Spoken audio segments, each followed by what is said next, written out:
Hey everyone, it's Lindsay. Welcome to my channel. I'm so glad you dropped by today because I've got some February favorites to share with you guys. Such a nerd sometimes. It's been a couple months since I've last filmed a favorites video, so there's a few new things to share with you and a couple good old buddies to remind everyone about. So let's get into the good stuff. First up, let's dive into lip color. The color that I'm wearing today is called I Heart This, and it's by ColourPop. It is a lippy sticks, and it is just the most fun color for this month, especially because it's called I Heart This. I mean, come on. It's the month of love. And I've been using, this is a Tip Tuesday thing that I picked up from Tarte, Glam Life Guru. I'll link her channel below.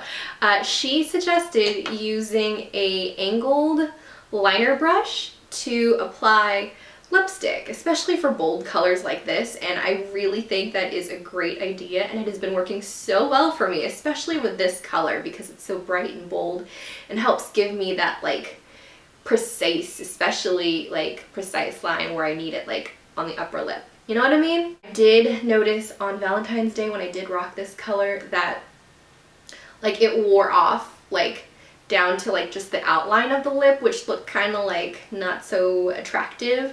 But you know, quick little touch up at the bathroom, in the bathroom after dinner did the trick, and so therefore it is still a favorite color of mine. I can't wait to try more lipstick colors from this range just because you can't really beat $5 for a cute little lipstick. So more to come on my adventures with ColourPop. Let's touch on eyeshadow right now because I've been in love with this Tarte Lit palette by Tarte. They are all matte shades. There's about, I think, 12 colors, and I have found myself drawn to this row of plum shades. Normally, I stick to browns and maybe like sometimes I'll dabble in like a deep orange or red or burgundy kind of color, but never really plum. So it's been fun to experiment with this palette, and I've been just finding myself drawn to this particular row here. These eyeshadows blend really nicely, and it's just, I have no troubles with these.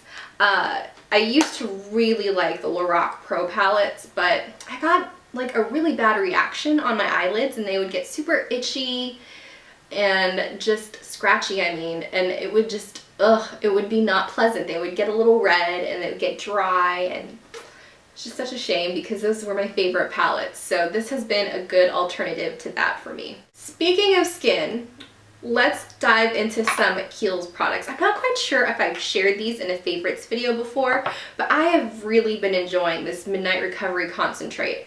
There were a couple months where I was not using this, and my skin started getting really dull and dry and just like lackluster. It was missing something.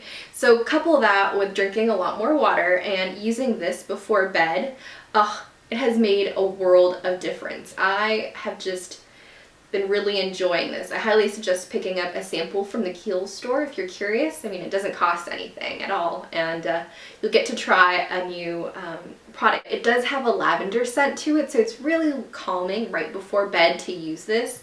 And then once I apply this and let it soak in for a few minutes, I'll go in with a heavy duty facial cream. So I've been using this Kiehl's Ultra Facial Cream.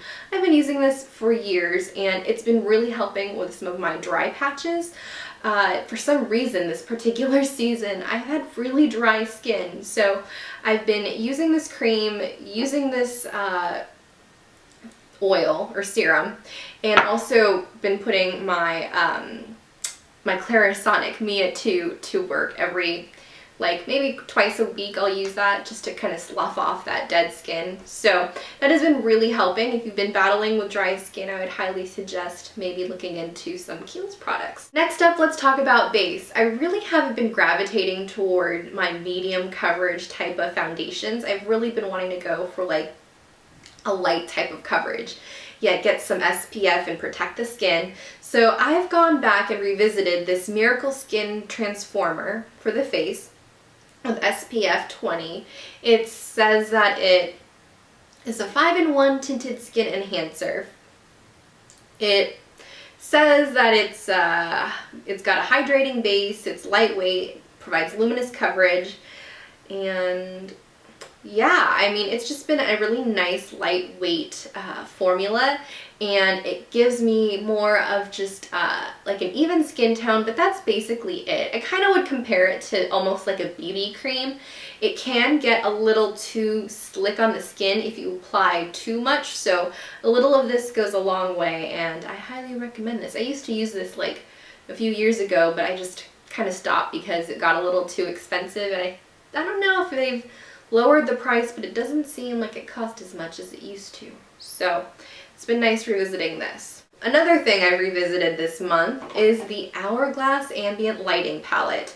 This little baby, it hasn't gotten love in the last few months, and I just started whipping it out recently, and I'm reminded of what a wonderful, just like lit from within finish it gives to the skin, like in photos, and just like when I do a mirror check, it's got that nice diffuse look, and I forgot that this is a really nice finishing powder. So if you haven't jumped on this train yet, you know, I'm not saying you gotta go out and buy like a $58 palette, but if you're into that kind of a look, I would highly suggest looking into this. Last recommendation is a hair tool. It is the wet brush. Now, if you have not checked this out, and you have thought, oh, how different could the wet brush be from a regular brush? I was one of those people before, but now I am fully prepared to admit that I am a convert. I really like that the bristles are so flexible and thin, and it just like, it does not tug on your hair. Like it has a really like easy, effortless, just kind of like movement to it when you're pulling it through your hair. So whether you use it wet or dry, when your hair is wet or dry, it's a really great brush, and I highly recommend it. Alright, so there you have it. Those are my February favorites. I hope you guys found this video helpful and informative. Let me know what some of your favorites have been this month in the comments. Let's chat down there. I love having a little chat there with you guys. It's my favorite part about uploading videos, just playing in the comments. So hope to hear from you down there. And yeah, that'll do it for today. Make sure to subscribe if you haven't already, if you're new to my channel. Would love to stay connected with you. And you can also find me on Instagram and Twitter at The Daily Lindsay. That's where I like to keep up with you guys when I'm not talking to you all here. So yeah, that's it for now. I hope you all are having a great day, and I'll talk to you soon. Bye!